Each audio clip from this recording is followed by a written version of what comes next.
Tinalo ang elemento at ang pagsara ng third eye ni Janjan. Ang elemento na gamitin siya magiging kuan din, magiging tulay at gagawa ng purwisyo. Ang inang sana. Ineng, dali dali. Manang.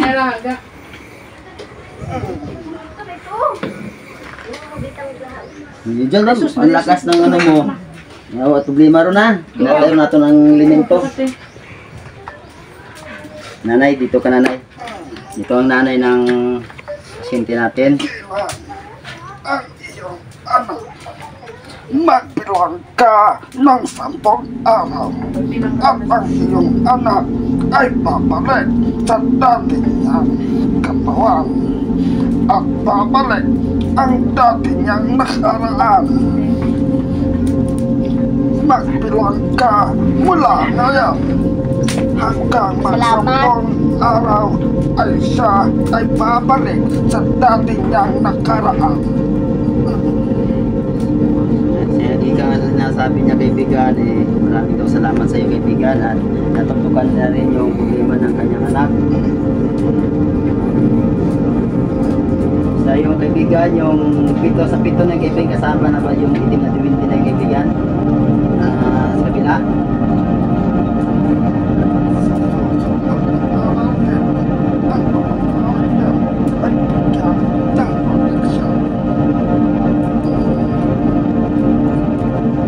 Bigyan daw proteksyon ng pamahay mo. Sabot daw. Gan. Apo po. Meron ka bang itatanong? Tanong pa ba sa kaibigan ko? Ang gabay? Yung asawa mo, gusto mo kusapin? Kaibigan mo, maaari bang pumasok yung espiritu ng kanyang asawa? Ang kanyang asawa, ang kanyang espiritu, hindi natin nalalaman kung saan dinala ng mga elemento. Nagulong pala yung kaibigan. So kailangan pala natin ng alay niya kaibigan para matanggal sa sumpa.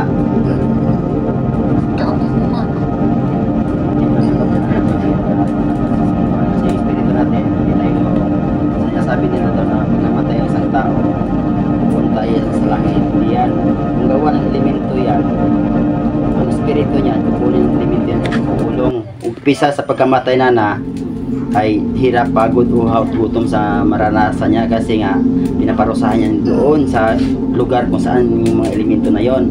So kung tayo naman mayroong lumon sa bahay at magkakaroon tayo ng sakit na hindi na mapaliwanag at may sakit na hindi naman sa doktor, dapat ipa-check up o pag-consulta sa ating mga spiritual na healer gaya namin para malaman natin kung ano talagang kinamatay niya at ano ang naging case ng pagkasakit niya.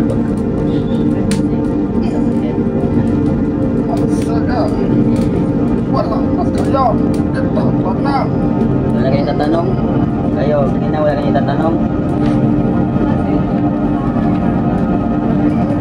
Yan, salamat sa ating babay ha. Salamat lang.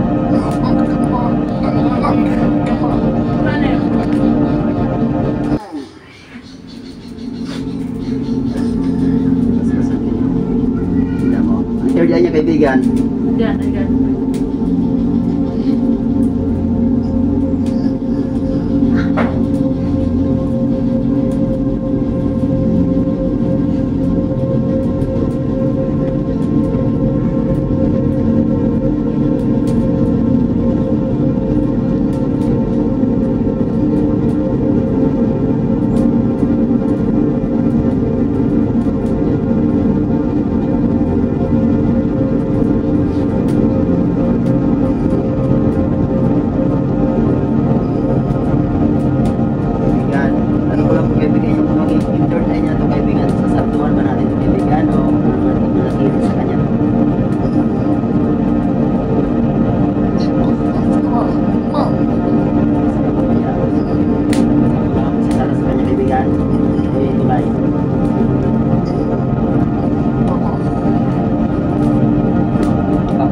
Nagpapaalam na ating kaibigan ha, si kaibigan Pablo, alis na po sa kanyang tulay. So maraming salamat sa iyo kaibigan at ang gabay lagi sa atin, ating katastasan. salamat. Ako'y labas na mamaalam hanggang sa muli natin pagkikita.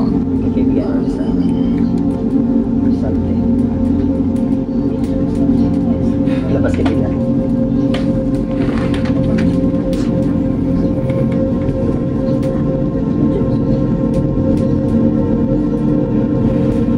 Ilaw ng buhay.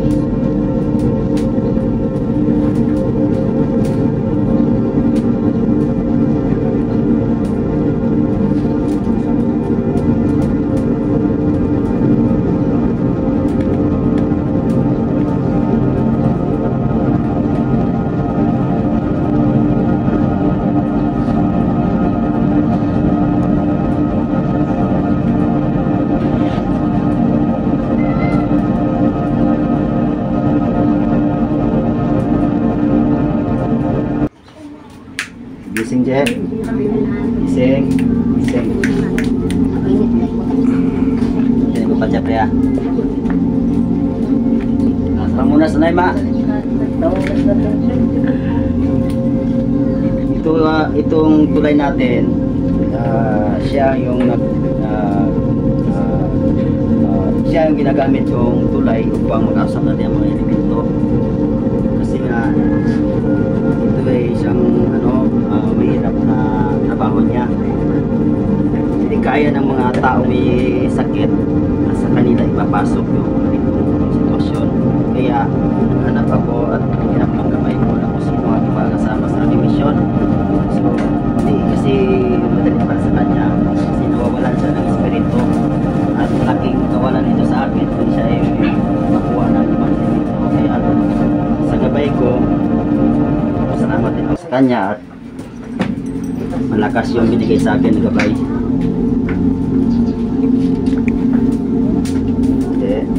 Okay lang.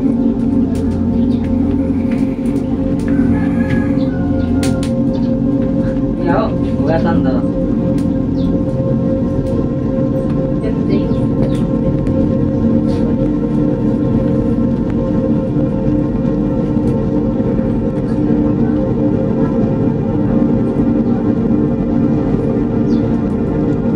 Para sa nakatulog niya.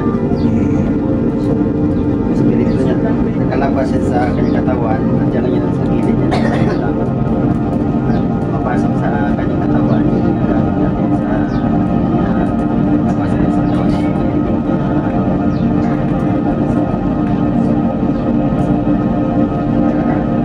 Hirap na sa kanya.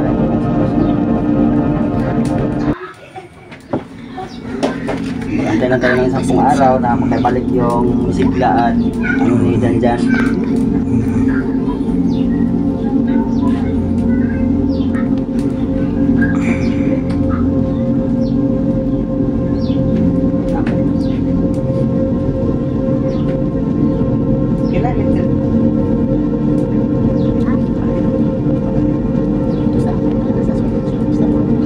Feeling ka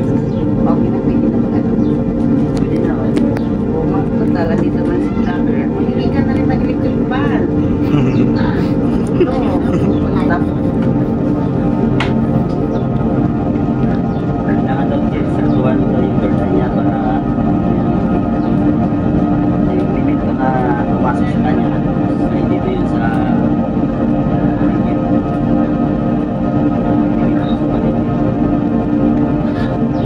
Nakita mo pa kanina pala yung yung tali ko, yung panali ko at saka yung pamako, tapos yung espada ko.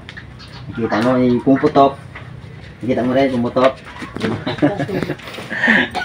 Hindi natin kasi nakikita yan kung wala tayong third eye. Pag may mga third eye lang kasi nakakita niyan.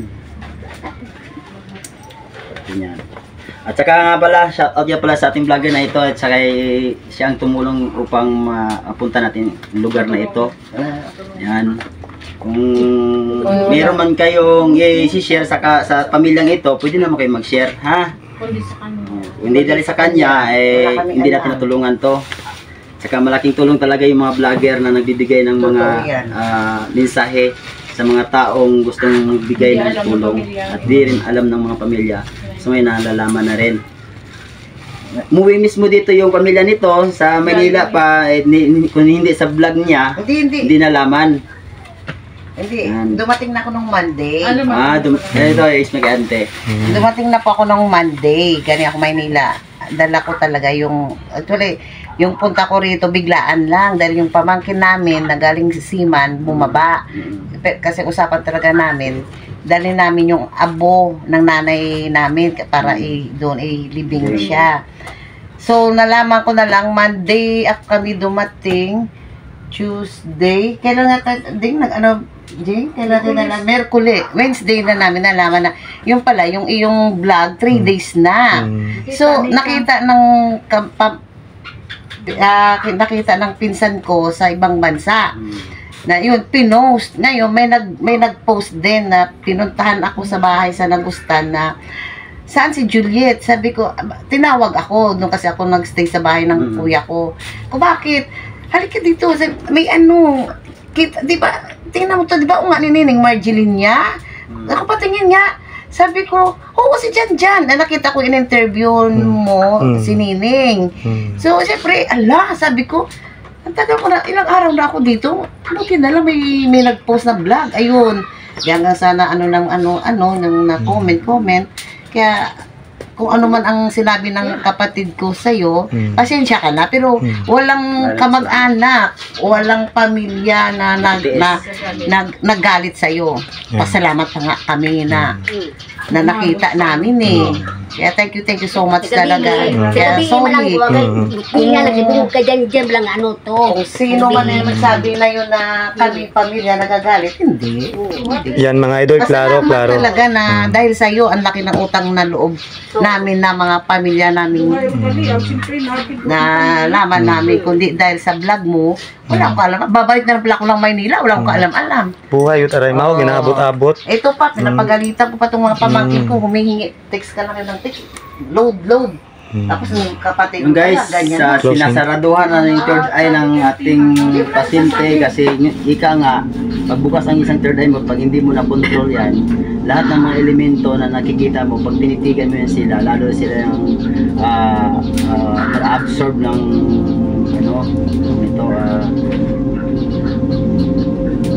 parang inaakay mo sila na manip sa taong ito, parang ganun pa. Parang gusto ng elemento na gamitin siya magiging magiging kulay at gagawa ng pagwisyo.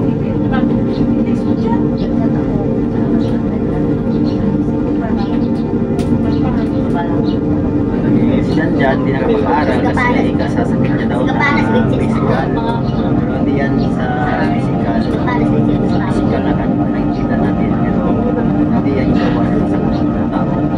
Gawa yan ng elemento. Wala ka na nakikita.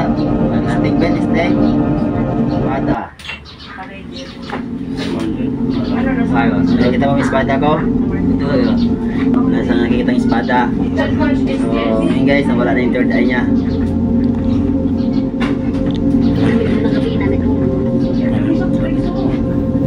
See you guys. Salamat sa inyong panonood. At hanggang sa muli natin pagkikita. Thank you sa mga vlogger.